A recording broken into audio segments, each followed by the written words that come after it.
할렐루야. 오늘도 예배 자리에 오신 여러분들을 환영하고 축복합니다.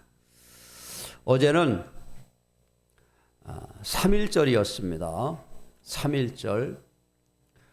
1919년 3월 1일에 일제 식민 치하에 있던 우리나라 사람들이 3월 1일 날 거리에 나와서 대한독립 만세를 외쳤던 날이 바로 이 3.1절입니다. 그래서 이 3.1절 독립운동, 이 대한독립 만세가 독립운동의 출발점이 되었어요. 벌써 106년 전에는 대한민국의 전체 인구가 2천만 정도밖에 안 됐다고 합니다. 거리에 나온 사람이 약 200만 명 정도 된다고 그래요. 그때 자료를 보니까 10분의 1의 사람들이 나와서 이렇게 대한의 독립을 외쳤습니다. 자, 106년 전 우리나라는 백성들이 나라를 빼앗기고 나서 소망을 찾지 못했어요. 대한민국의 젊은이들이 공무원을 될 수가 없습니다. 나라를 빼앗기면. 재판관도 될 수가 없고 경찰도 될 수가 없고 군인도 될 수가 없고 식민지 국가가 그래요 원래. 그러니 젊은 청년들이 무슨 소망을 갖겠습니까? 그런데 성경에 보면 이스라엘 나라도 이런 때가 있었어요. 예레미야 30장에 가보면 바벨론의 포로로 잡혀간 이스라엘 백성들, 이 나라는 완전히 나라를 빼앗겼을 뿐만 아니고 포로로 잡혀가기도 했어요. 많은 유대의 젊은이들이 포로로 잡혀갔습니다. 포로로 잡혀간 사람들은 언제 우리가 다시 고향으로 돌아갈까? 그게 늘 궁금해요. 그러다가 하루, 1년, 10년, 20년, 30년이 지나가니까 나이를 먹게 되잖아요. 그러니까 사람들 사이에서 이제 점점점 마음에 포기가 이런 거예요. 틀렸다. 우리는 이제 고향으로 돌아가기가 틀렸어. 자포자기가 일어나는 거예요. 6.25 전쟁이 일어나고 이 나라에는 남과 북으로 휴전선이 딱 갈라져 가지고 형제와 부모 사이가 갈라졌어요. 그걸 갖다가 뭐라 그래요? 이산가족. 한때는 이산가족이 몇 백만 명 된다고 그랬어요. 제 친구들 중에도 이산가족들이 많았습니다. 할아버지들이 북한에 있고. 그런데 이제 벌써 70년이 넘어가니까 하나둘씩 다 돌아가셔가지고 남은 이산가족이 얼마 안 돼요. 이 사람들도 통일이 되면 빨리 북한의 고향에 한번 가봐야지, 못 만났던 형제들도 한번 만나봐야지 라고 하는 소망을 가졌었는데 시간이 오래오래 지나가니까 이제 다 점점 그 소망을 버리게 됐어요. 이스라엘 백성도 벌써 시간이 오래 50년이 지나가고 60년이 지나가고 막 점점 시간이 지나가고는 이러한 가운데에 이스라엘 백성들이 예레미야 선지자를 통하여 하신 하나님의 말씀을 보게 됩니다. 그게 뭐냐면 예레미야 30장 말씀이에요. 그래서 이스라엘 백성들이 소망을 얻게 돼요.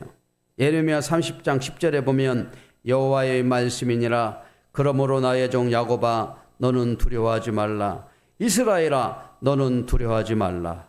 이스라엘아 놀라지 말라. 내가 너를 먼 곳으로부터 구원하고 내 자손을 잡혀가 있는 땅에서 구원하리니 야곱이 돌아와서 태평과 안식을 누릴 것이며 두렵게 할 자가 없으리라. 이러는 거예요. 그래서 이 예레미야 선지자 말씀을 통해서 들은 이 말씀을 붙들고 희망을 갖도록 한 것입니다.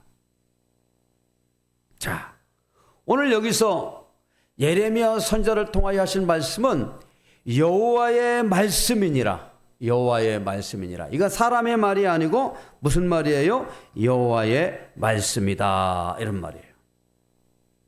하나님의 말씀이기 때문에 우리가 희망을 갖는 것입니다. 1919년, 지금부터 106년 전에 우리 대한민국은 일본의 식민지가 되어져서 나라를 빼앗겨가지고 백성들이 아무런 꿈이 없는데 106년이 지난 지금 우리나라는 일본을 앞질렀습니다. 일본을 앞질러가지고 세계 무대에서 일본과 나란히 경쟁하게 되었어요.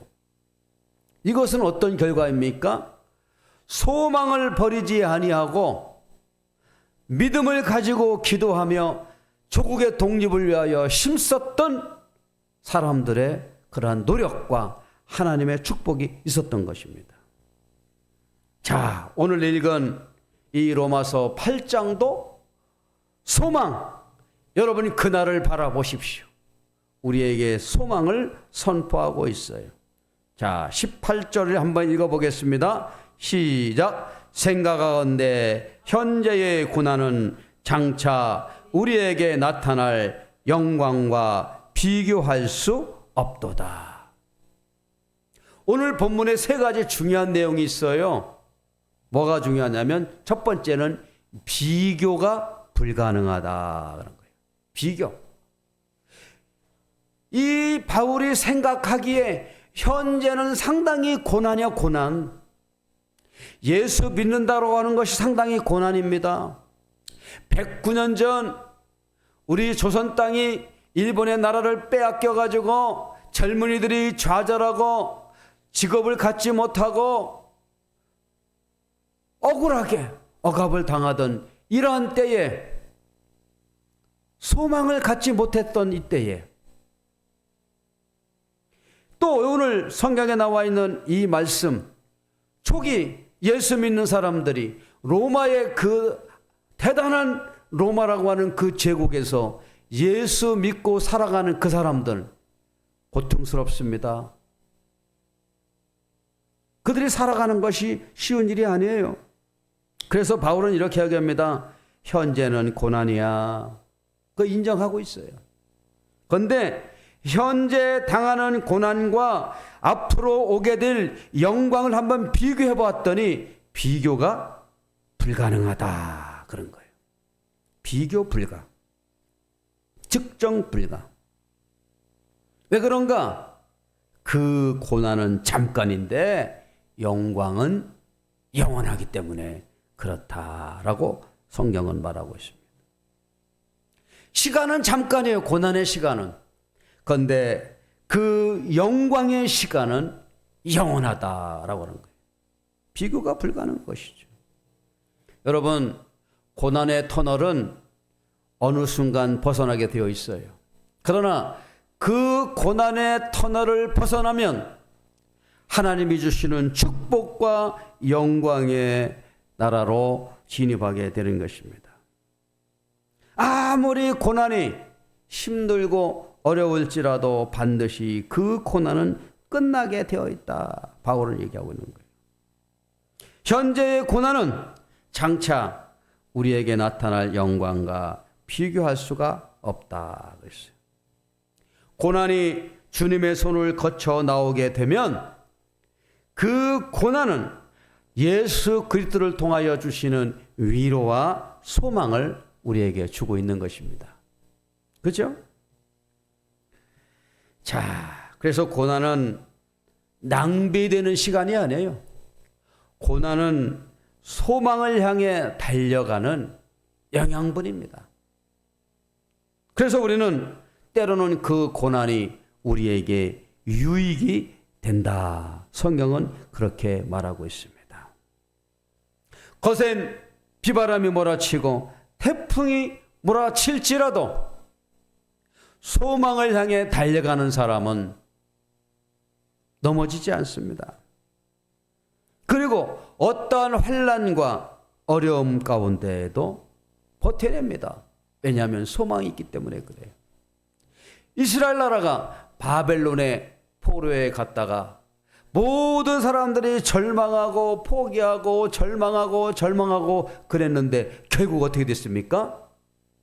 이스라엘 나라는 바벨론에서 돌아와서 새로운 나라를 세웠어요. 여러분 보십시오. 지금 바벨론이라는 제국은 없어졌어요. 흔적도 없이 사라졌습니다. 바벨론은 지금 현재 위치가 이라크 남쪽에 있는 그 지역이 바벨론 지역이었어요. 그런데 지금 이라크 얼마나 잘 삽니까? 이스라엘하고는 비교가 되질 않아요. 이스라엘은 지금 전 세계 무대에서 정치와 경제를 좌지우지할 만큼 큰 영향력을 가지고 있는 나라가 이스라엘입니다. 한때는 이 이스라엘 나라는 나라가 없어지고 왕들도 잡혀가고 백성들이 절망하고 좌절했던 그 경험을 겪었던 나라가 이스라엘이에요. 그런데 예레미야 이 선지자와 말씀과 같이 소망을 얘기하는 거예요. 2차 전쟁 때 이스라엘 나라는 히틀러의 그러한 이 폭압, 히틀러가 유대인을 얼마나 많이 죽였습니까? 600만 명 죽였어요. 600만 명. 어마어마한 숫자를 죽였어요. 그러한 민족이 사라질 것 같은 그러한 위기 가운데 있었지만 그래도 이 이스라엘 나라는 버텨냈습니다. 왜? 그들에게는 희망이, 하나님이 주시는 위로와 소망이 있기 때문에 그래요. 현재 고난은 장차 우리에게 나타날 영광과 비교할 수 없다. 비교가 불가능하다라고 하는 것입니다. 자, 두 번째 19절 말씀인데 다 같이 한번 읽어보겠습니다. 시작. 피조물이 고대하는 바는 하나님의 아들들이 나타나는 것이니. 여러분, 학수고대라는 말이 뭔지 알아요? 학수고대. 학수고대. 이 학수고대라는 말은 학은 동물원에 가면 학이 뭐예요? 목이 어떻게 해요? 길어요. 그 학자예요. 그 학자. 학수. 이 숫자는 머리 숫자야. 목이 길은데 이 학이 이렇게 목을 들고 뭔가를 쳐다보는 거예요. 이게 학수고대라는 말이에요. 자, 19절 말은 피조물이 고대하는 바는 하나님의 아들들이 나타나는 것이다 라고 하는 것입니다. 소망을 가진 자는 하나님의 아들 예수 그리스도를 찾는데 학수고대한다는 거예요. 바울이 바로 그랬습니다. 바울은 일찍이 유대인으로서 태어나서 유대의 율법을 가장 중요하게 생각을 하고 살아왔지만 그 율법주의에 있다가 바울이 예수님을 만나고 나서 이제는 복음 가운데 구원의 백성으로 우리 바울이 살아가고 복음을 증거하는 자로 살아가게 되었습니다. 그런데 바울의 마음 가운데 간절히 바라는 이 학수고대의 마음이 있는데 그거 뭐냐면 앞으로 나타날 예수 그리스도의 영광이었어요. 그래서 하나님의 아들들이 나타나는 것이다 라고 이렇게 이야기합니다. 바울이 얼마나 예수 그리스도에 대한 그 영광을 바라고 기대했는지 학수고대했다라고 이렇게 얘기하는 거예요. 세상 사람들은 이 세상에 자신들의 삶의 목적과 목표가 이루어지기를 바라고 가지만 곧 무너져요. 얼마 전에 미국의 아주 유명한 영화 배우가 가족과 함께 자택에서 숨진 채 발견되어졌어요. 그 사람의 재산만 해도 엄청나다고 합니다. 그런데 왜 마지막에 그들이 그렇게 이 세상을 등졌을까요? 그 주변에는 이 마약과 같은 이것들이 있었다고 그래요. 정확한 사고 원인은 아직 경찰에서 발표를 하지 않았지만 아마도 스스로 목숨을 끊은 것 같은 그런 보도가 있었습니다. 왜 그렇습니까? 20절 말씀이 우리에게 주고자 하는 말씀이에요. 자, 다 같이 로마서 8장 20절 말씀을 한번 읽어보겠습니다. 시작. 피조물이 허무한데 굴복하는 것은 자기 뜻이 아니요 오직 굴복하게 하는 이로 말미암음이니라. 사람들이 이 세상을 살아갈 때 자신의 욕망과 자신의 뜻을 위해 달아가고 있지만 거기에는 결국에는 허무해. 뭔가를 향해서 막 달려갔지만 막상 거기에 도달해 보니까 마음이 공허해요. 여러분, 유명한 가수들이 왜 마약을 많이 하는 줄 아세요? 자신들이 공연할 때는 앞에 관객들이 수만 명이 막 춤을 추고 박수를 치고 해가지고 기분이 너무 좋아. 그런데 그 사람들이 다 집에 가고 나면 혼자 남으니까 마음이 그렇게 공허하다는 거예요. 그래서 막 그 마음의 공허함을 달래기 위해서 술도 하고 마약도 하고 그런다는 거예요. 이 세상의 것들은 우리의 마음을 채울 게 없습니다. 공허한 거예요. 자, 그런데 이 공허한 마음, 답답한 마음, 무익한 마음을 넘어서 학수고대하는 마음이 있는데 그게 뭐냐면 예수 그리스도를 바라보는 마음이라 이런 말이에요. 바울이 하는 얘기입니다. 자, 21절인 다 같이 한번 읽어보겠습니다. 시작. 그 바라는 것은 피조물도 썩어짐에 종노릇한 데서 해방되어 하나님의 자녀들의 영광의 자유에 이르는 것이니라. 나이를 먹고 인생을 살아보면 이 세상이 덧없다. 아이고 별거 아니야. 살아보니까 나는 아주 그냥 이 세상에서 그냥 죽을 둥 살 둥 그렇게 힘들게 열심히 일하고 살아왔는데 이 정도 나이를 먹다 보니 아휴 아무것도 아니야. 그 바라보는 것들의 결론이 자기가 기대해왔던 것이 아니라는 걸 느껴졌어요. 그래서 이렇게 얘기하는 겁니다. 그 바라는 것은 피조물도 썩어짐의 종로를 타는 거예요.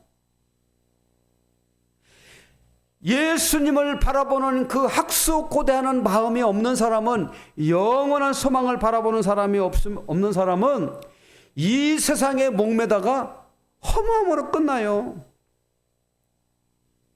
공허함으로 끝나는 거예요. 그래서 어떻게 해요? 22절 함께 탄식하며 그렇게 끝나는 것입니다. 그러나 소망이 있는 자, 현재의 고난은 장차 우리에게 나타날 영광과 비교할 수 없지만 예수 그리스도를 바라보며 믿음으로 나아가는 사람은 어떻게 합니까? 현실을 극복하게 됩니다. 24절인데 다 같이 한번 읽어보겠습니다. 시작.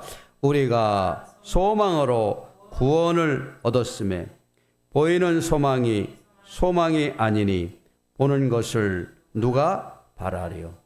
제가 요즘에 성경과 역사라고 하는 영상을 찍어서 올렸는데요. 최재천 교수라고 하는 분을 영상을 올렸습니다. 이분은 서울대에서 생물학을 공부하고 미국 하버드에서 공부한 사람이에요. 학문으로 치면 뭐 세상에서 가장 대단한 사람이죠. 근데 여러분 그 영상을 보십시오. 거기에서 사회자가 질문합니다. 교수님은 인생의 목적을 찾았습니까? 그랬더니 최재천 교수님이 뭐라고 하냐면 나는 인생의 목적을 못 찾았습니다. 그렇게 얘기를 했어요. 그리고 또 얘기하기를 나는 인생의 목적이 없습니다. 그렇게 얘기를 했어요. 왜 그러냐면 이 사람은 현재 교회는 다니고 있지만 진화 생물학자이기 때문에 오늘 이와 같은 말을 믿질 않아요. 그냥 이 땅은 살다가 죽으면 끝이지. 영혼이 어딨고 천국이 어딨고 뭐 그래. 그런 거예요. 자, 그러나 오늘 바울은 뭐라고 얘기합니까? 우리가 소망으로 구원을 얻었음에 보이는 소망이 뭐예요? 아니라 이거예요. 눈에 보이는 소망이 다가 아니야. 눈에 보는 소망이. 안산에 가면 안산 동산교회라고 하는 그 교회를 개척한 김인중 목사님이라는 분이 계셔요. 지금은 은퇴하셨는데요. 그분이 오늘 로마서 이 8장 24절의 말씀을 읽다가 이 사람이 거듭을 났어요. 이 사람은 자신이 눈에 보이는 이 세상에서 성공하고 성공해서 잘 먹고 잘 살려고 하는 게 인생의 목표였습니다. 그런데 성경을 보니까 야, 소망으로 구원을 얻었는데 보이는 소망은 소망이 아니라고 그러네. 보는 것을 누가 바란다고 바라겠느냐, 그런 말 하는 거예요. 그래서 이 김민중 목사님이 이 성경을 읽다가 큰 가슴에 감동이 와서 이 사람이 세상의 직업을 택하지 아니하고 눈에 보이는 소망을 따라가지 아니하고 눈에는 보이지 않지만 영원한 소망이며 생명대를 택해서 이 사람이 신학을 공부해서 목회자가 됐어요. 그래서 지금 이분이 안산에 있는 동산교회를 세우고 동산고등학교를 세워가지고 안산 지역에 가서는 큰 아주 유명한 분이 된 것입니다. 그렇습니다. 하나님의 말씀 가운데 우리가 있으면 현실을 극복하게 되는 거예요. 현재의 고난은 장차 우리에게 나타날 영광과 비교가 불가능하다. 비교가 불가능하다. 현실을 극복할 수가 있는 것입니다. 어떻게 현실을 극복할 수가 있습니까? 눈에 보이는 소망 가지고 살아가지 아니하고 하나님이 주시는 말씀을 붙들고 살아가기 때문에 그런 것입니다. 자, 25절이죠. 한번 읽어보겠습니다. 시작. 만일 우리가 보지 못하는 것을 바라면 참음으로 기다릴지. 그렇지. 우리 앞에 하나님의 영광과 하나님이 준비하신 위대한 일이 있으면 기다리지. 기다려. 여러분, 저 눈앞에 아주 높은 산이 있어요. 그런데 저 산을 넘어가면 아름다운 세계가 펼쳐졌다면 높은 산을 그래도 땀을 흘리지만 넘어가려고 노력하지 않겠습니까? 현재 우리가 당하는 고통, 어려움, 이 눈앞에 있는 이 현실을 바라보지 말고 우리에게 하나님의 말씀으로 주는 이 소망을 붙들고 이 3월 한 달도 출발하기를 축원합니다.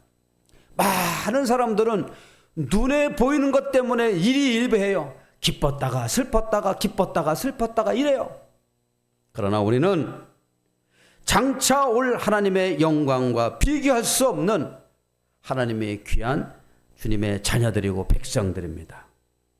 하나님은 우리를 붙잡고 도우셔요.